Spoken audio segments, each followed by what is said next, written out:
Baik teman-teman semuanya, selamat pagi ya. Semuanya semoga pada kondisi sehat semuanya dan keluarga diberikan kesehatan semuanya. Baik teman-teman semuanya, untuk pembelajaran kali ini marilah sebelum kita mengalami pembelajaran kita berdoa dulu, semoga Allah nanti akan mempermudah ilmu diserap oleh kita. Berdoa mulai. Cukup gitu ya. Oke teman-teman semuanya, kemarin kita bahas tentang makromolekul. Jadi makromolekul itu adalah molekul yang terdiri dari kumpulan-kumpulan dari molekul-molekul kecil. Atau yang disebut dengan, kalau kemarin itu kita pada polimer gitu ya, salah satunya. Nah, pada kesempatan kali ini kita akan bahas tentang karbohidrat. Nah, karbohidrat dalam kehidupan sehari-hari mungkin fungsinya Anda semuanya sudah tahu gitu ya. Jadi sebagai sumber energi utama di dalam tubuh kita. Nah, sumber karbohidrat nanti banyak ya. Biasanya yang kita kenal adalah nasi gitu ya. Kemudian jagung juga bisa, atau roti gitu ya, roti tepung gitu ya. Itu sebagai sumber karbohidrat. Nah, akan kita kupas tentang karbohidrat sendiri. Baik, kita lihat di sini bahwa karbohidrat ini kenapa disebut dengan karbohidrat? Orang menyebutkan kenapa ya, karena dia terbentuk dari unsur karbon dan unsur hidrat atau air, gitu ya. Sehingga dirumuskan CN-H2O-N dalam hal ini, atau secara umum senyawa organiknya nanti kita kenal dengan CXHZOZ, gitu ya. Nah, karbohidrat nanti berdasarkan kelarutannya nanti ada dua, yaitu yang dapat terhidrolisis di dalam air dan yang tidak dapat terhidrolisis. Artinya dia itu dapat terpecah di dalam air.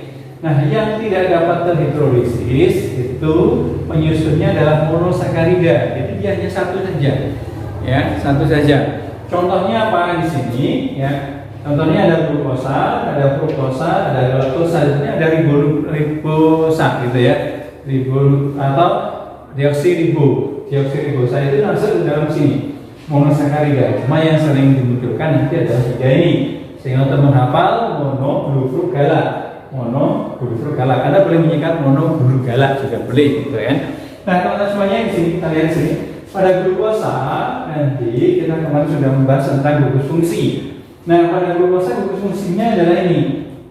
Ini adalah aldehid ya. Kemudian fruktosa ini gugus keton ya, gugus keton CO gitu ya. Jadi ada CO ini gugus keton, kalau di sini ada gugusnya aldehid, yang ini gugusnya keton ya. Kemudian ini galaktosa, ini gugusnya juga aldehid. Nah, nama lain dari glukosa mungkin kita sering mendengar itu ya, tebu ya, atau gula tebu ya. Sedangkan galaktosa ini gula susu ya. Jadi dalam laktosa itu biasanya ada gitu kan. Ya, kalau kita bicara laktosa nanti kita akan bicara pada yang disakarida. Ini yang monosakarida, monoglufurgalak gitu ya, monoglufurgalak. Kemudian ini yang dapat terhidrolisis. Dapat terhidrolisis artinya dia itu terurai gitu ya. Terurai menjadi beberapa ya. Di sini dibedakan menjadi disakarida, artinya dia itu akan terurai menjadi dua. Jadi dia akan terurai menjadi dua, ya, dua unit atau dua molekul kecil. Ya, ini. Kemudian oligosakarida nanti 2 sampai 10 unit monosakarida. Ya. Ini kalau yang polisakarida ini yang terdiri dari lebih dari 10 unit monosakarida. Ini disebut dengan poli. Kemarin kita bicara polimer. Nah, yang dapat terjadi nanti ada disakarida, oligosakarida, ada polisakarida. Tapi banyak juga yang hanya membahas apa disakarida dan polisakarida. Nah, kemudian untuk yang disakarida ini dibedakan ada beberapa. Ya. Contohnya adalah sukrosa. Sukrosa ini ya, aslinya ini gula tebu gitu ya, gula tebu. Kemudian yang ini yang gula susu ya. Ini yang kalau kita bedakan ini sebetulnya kalau kita lihat ya di sini ini sebenarnya gula tebu itu yang ini. Kemudian ini adalah gula susu. Sehingga ada istilah laktasi gitu ya, laktasi. Kemudian ini kalau terurai jadi apa? Ya glukosa sama laktosa ke sini nih. Ya. Kemudian ini glukosa ya tadi. Nah, sukrosa ini kalau dalam air dia akan terhidrolisis menjadi glukosa plus fruktosa. Jadi glukosa plus fruktosa. Nah, campuran glukosa dan fruktosa ini pada saat sukrosa terhidrolisis itu dengan gula invert atau gula inversi, gitu ya, gula inversi. Nah, kemudian yang maltosa, all berarti semuanya, ya, semuanya, berarti semuanya adalah glukosa. Kemudian ini laktosa, berarti dia akan terhidrolisis menjadi glukosa plus laktosa, ya. Nah, apa perbedaan sukrosa, maltosa, dan laktosa? Sebetulnya di sini nih. Ya, kalau sukrosa itu ikatan alfanya itu terletak pada C nomor 1 dan nomor 4. Sedangkan maltosa ini 1 dan 2. Ya, kemudian kalau di laktosa ini ikatannya adalah ikatan beta. Nah, kayak gini ini biasanya ditanyakan di soal-soal perguruan tinggi. Ya, ikatannya apa? Alfa, beta, gitu ya. Nah, ini yang disakarida. Ya, kemudian yang oligosakarida ini 2 sampai 10 unit. Contohnya di sini adalah maltotriosa. Ya, jadi triosa, berarti dia 3, ya. Nah, kemudian yang berikutnya adalah polisakarida. Polisakarida dia lebih dari 10 unit, ya. Contohnya di sini ada amilum, kemudian selulosa dan glikogen. Nah, amilum atau pati atau kanji yang terkenal itu, ya. Kemudian bedanya apa dengan selulosa? Kalau amilum kok dapat kita makan, ya. Tepung itu kita dapat langsung makan, dapat terurai dalam tubuh, ya kan? Sedangkan kita makan selulosa nggak bisa, hanya hewan-hewan tertentu yang dapat mengubah selulosa menjadi glukosa. Biasanya adalah hewan mammalia, gitu ya. Dan ini. Nah, karena dia mempunyai enzim yang disebut dengan enzim selulase, maka dia dapat mengubah selulosa menjadi glukosa. Nah, amilum karena dia merupakan polisakarida, ya, di dalam tubuh itu harus diserap dalam bentuk monosakarida. Jadi amilum itu harus diuraikan dulu menjadi glukosa atau menjadi fruktosa, ya, dalam tubuh kita, baru dapat dimanfaatkan. Nah, kita lihat sini, ya, amilum, ya, ikatannya adalah ikatan alfa D glukosa pada posisi 4. Sedangkan yang selulosa ini adalah ikatannya beta, sehingga sulit dicerna. Ya, perbedaannya di situ. Ya, kalau amilum itu ikatannya adalah 1,4 alfa, sedangkan yang selulosa ini adalah ikatannya beta. Nah, amilum pati atau kanji itu, ya, nanti dibedakan menjadi 2, yaitu amilosa, ya, dan amilopektin. Apa perbedaan amilosa dan amilopektin? Nah, amilosa itu adalah tepung-tepung yang biasa, artinya daya rekatnya itu berbeda, ya. Hampir semua tepung itu ada 2 ini, yang ada amilosa dan amilopektin. Contoh yang kadar amilopektinnya tinggi itu adalah ini, yang amilosanya tinggi itu contohnya beras biasa, ya, beras biasa itu. Walaupun dia sendiri ada amilopektin, sehingga dia dapat dipakai ngelim itu, ya, karena dia lengket itu. Sedangkan yang amilopektin itu sampaikan contoh beras ketan, itu banyak sekali, ya. Walaupun gitu, ya, pohon ketela pohon itu juga ada, ya, di kampung-kampung itu ada jenis-jenis ketela. Nah, yang paling besar atau paling tinggi amilopektinnya itu adalah namanya ini tela ketan. Jadi telo ketan, gitu ya. Itu di sini pohonnya itu daunnya agak lincip, gitu ya. Ini. Nah, sekarang pada amilosa dengan amilopektin itu, ya, ini kedudukannya. Jadi alfanya di 1,4, yang amilopektin selain mempunyai 1,4, ya, alfa 1,4, dia dihubungkan dengan ini, ya, dihubungkan dengan alfa 1,6. Inilah yang membuat dia itu lengket, gitu ya. Nah, amilo tadi, ya, itu dapat kita cerna kalau sudah diubah ke dalam bentuk glukosa, ya, dengan enzim amilum ini, dengan enzim diatase ini akan diubah menjadi maltosa dulu, ya. Ingat, maltosa tadi kan terdiri dari glukosa sama glukosa. Nah, maltosa ini kemudian dengan enzim maltase nanti baru diubah ke glukosa. Nah, ini baru kita cerna. Nah, sedangkan pada selulosa kita tidak akan mencerna. Nah, kemudian ada glikogen, ya, ini glikogen. Apa perbedaan amilum, selulosa dan glikogen? Ya, kalau amilum dan selulosa ini terdapat pada tumbuhan, sedangkan glikogen itu terdapat pada hewan. Ya, ini persediaan karbohidrat yang ada di situ. Oke, teman-teman semuanya, ini berdasarkan pada hidrolisis dan tidak dapat terhidrolisis. Nah, kalau berdasarkan pada gugusnya, menyusun gugusnya, nanti karbohidrat ada dua, ya, gugus ketosa, yaitu gugus keton dan gugus aldosa. Nah, gugus keton contohnya tadi pada fruktosa, ya. Kemudian pada aldosa ini adalah yang glukosa maupun galaktosa. Nah, strukturnya apa? Kita lihat. Oke, kita lihat sini pada strukturnya, ya, pada struktur, gambar struktur dari glukosa, fruktosa dan galaktosa. Tadi glukosa gugusnya dari gugus aldehid. Nah, ini, ya, ini gugus aldehidnya, ya. Gugus aldehidnya adalah ini, ya. Ini ada C6 12O6, ya.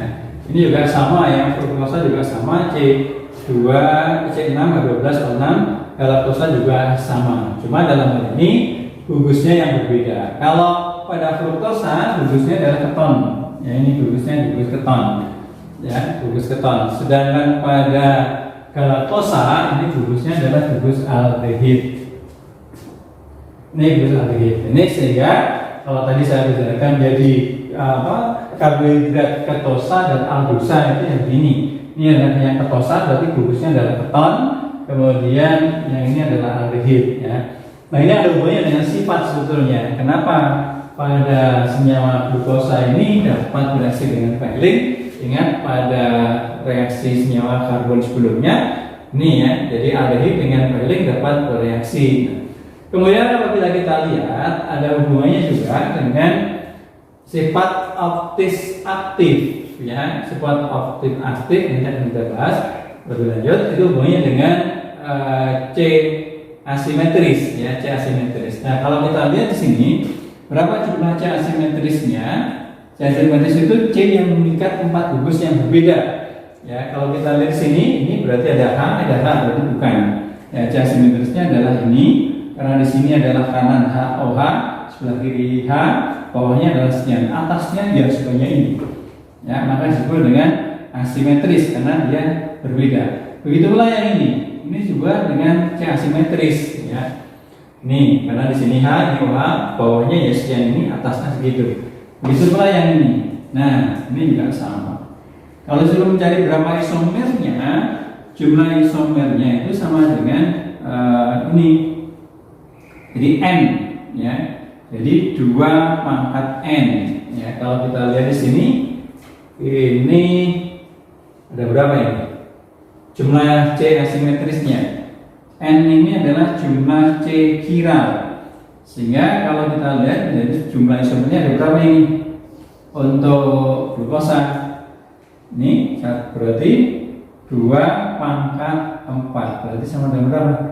16, ya. Ya, ini jumlah isomernya. Nah, 16 itu nih optik, artinya dia diputar aja gitu. Yang ini mana? Berapa jumlah C asimetrisnya? Kata di sini, ini bukan, ya.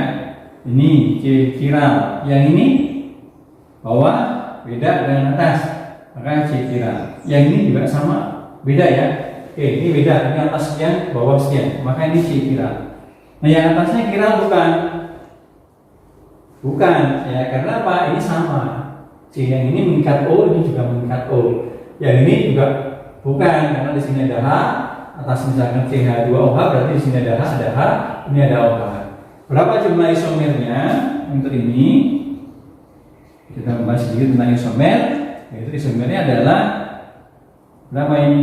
2 pangkat N, berarti 2 pangkat 3. Berarti ada berapa? Ada 8. Ini, ya. Nah, apa perbedaan juga dengan galaktosa? Galaktosa, nih, ya. Apa perbedaan glukosa dengan galaktosa?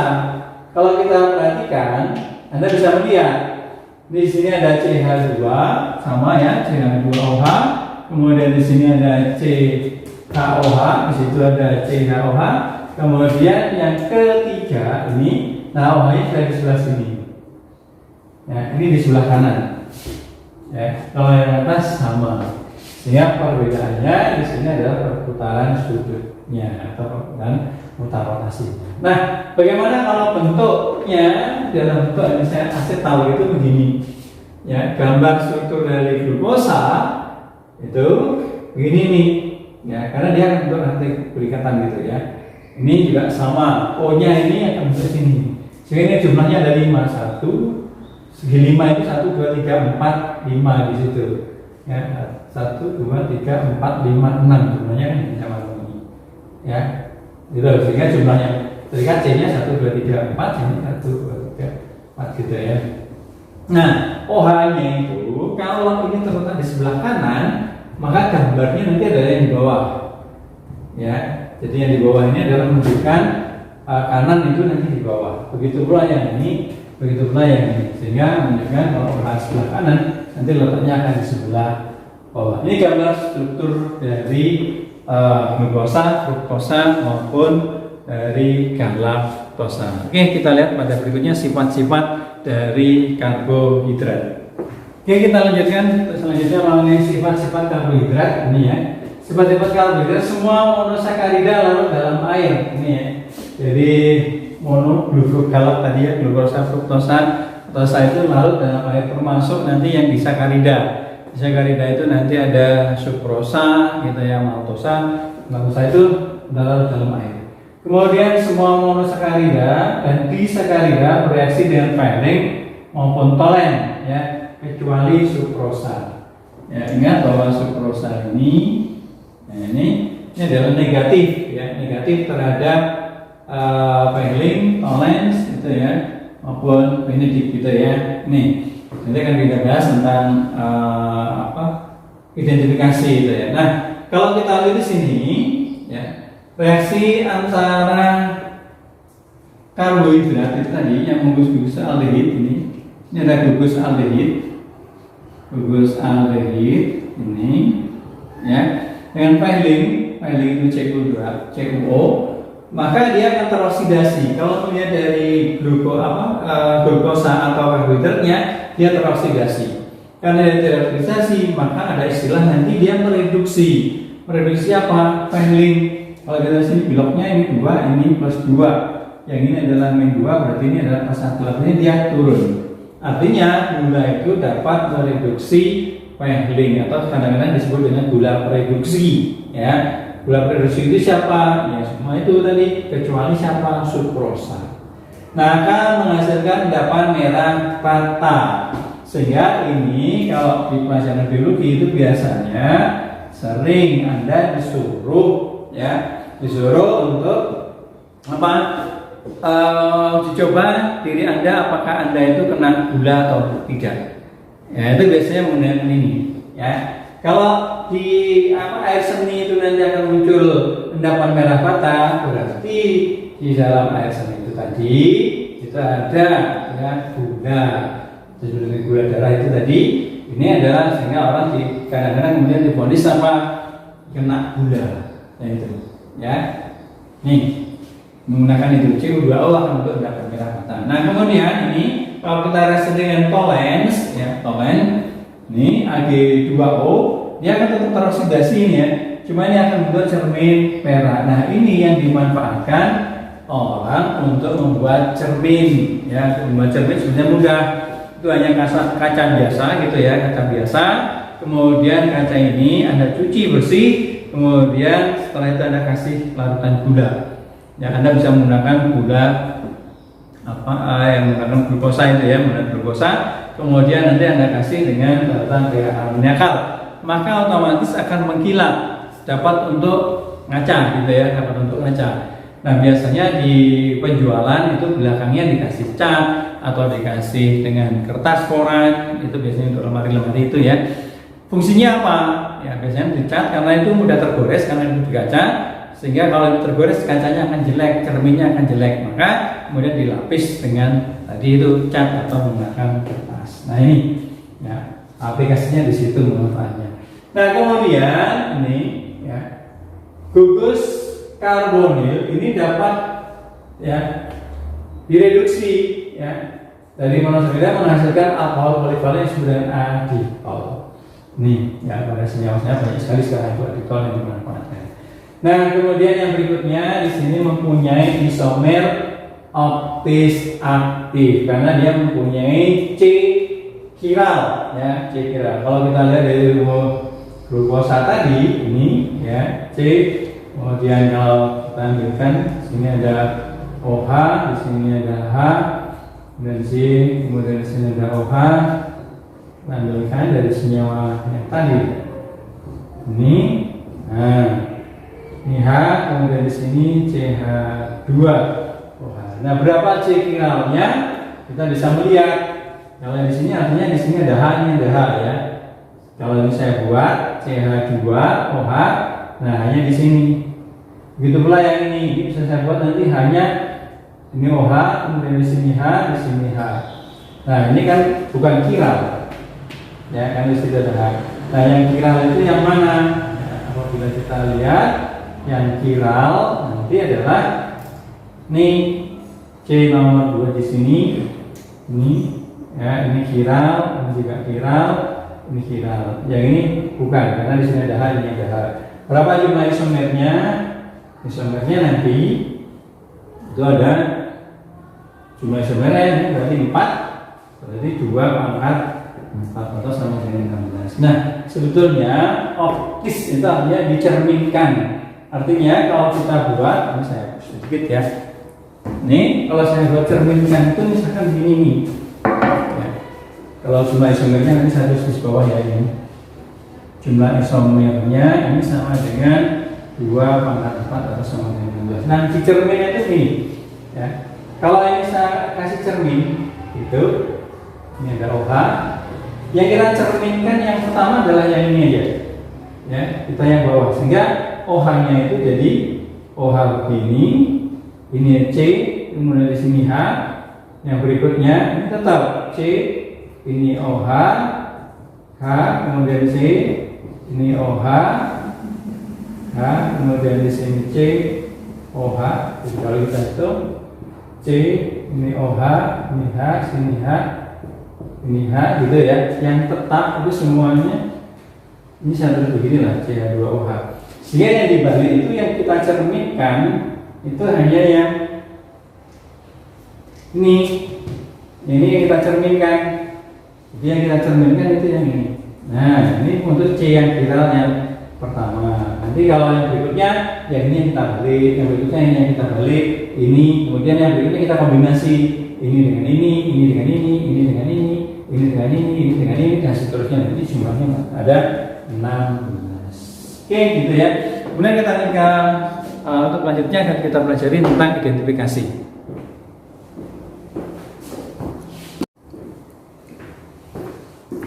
Oke, kita di sini mengenai identifikasi untuk mengetahui suatu zat itu mengandung karbohidrat atau tidak ya. Secara umum nanti ini adalah yang pertama adalah uji molis. Uji molis itu apa? Campuran antara alfa dengan asam sulfat. Ini untuk menguji adanya kandungan karbohidrat. Jadi kalau senyawa itu mengandung karbohidrat, maka dia nanti akan membentuk lapisan ini ya, warna merah ungu, 2 lapis gitu ya. Sehingga ini adalah uji umum. Kan kita kadang-kadang ada uji makanan gitu ya, ada kandungannya karbohidrat berapa, oh ini ada karbohidratnya enggak. Nah, itu yang awal ada ini secara kuantitatif ya, secara kualitatif ini untuk identifikasi saja gitu ya. Kemudian uji Selimanov ini untuk mengetahui adanya fruktosa, gugus fruktosa ya. Di sini gugus fruktosa. Kalau di dalam kandungan itu lihat itu ada fruktosanya, maka kita menggunakan uji Selimanov, maka untuk endapan merah bata di sini. Nah, fruktosa ini yang disebut dengan kadang-kadang disebut dengan gula buah ya.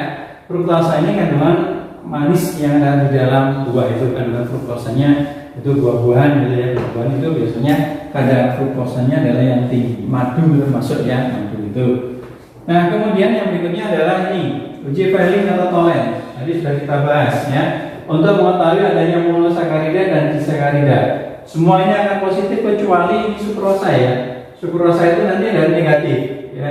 Sukrosa itu negatif, ya. Ini, ya, selain untuk endapan merah bata. Ya, sekali lagi sukrosa itu satu-satunya karbohidrat yang tidak dapat mereduksi pailing adalah sukrosa. Kemudian uji Benedict ini untuk mengetahui biasanya ini adalah untuk mengetahui uji gula darah di dalam tubuh kita. Ya, uji Benedict itu kita ambil urinnya, kemudian kita tetesi. Kalau untuk endapan gula merah, ya, ini untuk warna merah nanti berarti di situ adalah air seninya mengandung gula, berarti ginjalnya kurang berfungsi atau berfungsi kurang baik. Nah, kemudian uji antron, ya, uji antron ini hampir sama dengan uji molis untuk mengetahui adanya karbohidrat. Cuma nanti warnanya akan berbeda. Kalau ini warnanya akan berubah menjadi hijau pekat, ya, hijau pekat, warna hijau pekat. Kalau tadi adalah merah ungu 2 lapis gitu ya. Kemudian yang terakhir di sini adalah uji yodium, ya, uji yodium. Ini Anda bisa menggunakan yodium tintur juga bisa, ya, yodium tintur juga bisa. Nah, ini untuk mengetahui adanya kandungan amilum. Jadi di dalam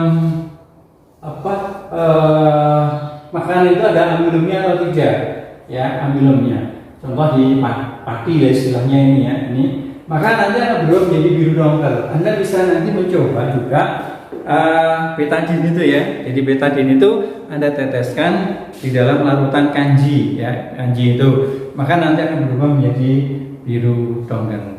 Baik teman-teman semuanya, terima kasih, ya, atas presentasinya. Semoga video yang sedikit ini ada manfaatnya untuk memperjelas pembelajaran yang kita sampaikan. Terima kasih. Assalamualaikum warahmatullahi wabarakatuh.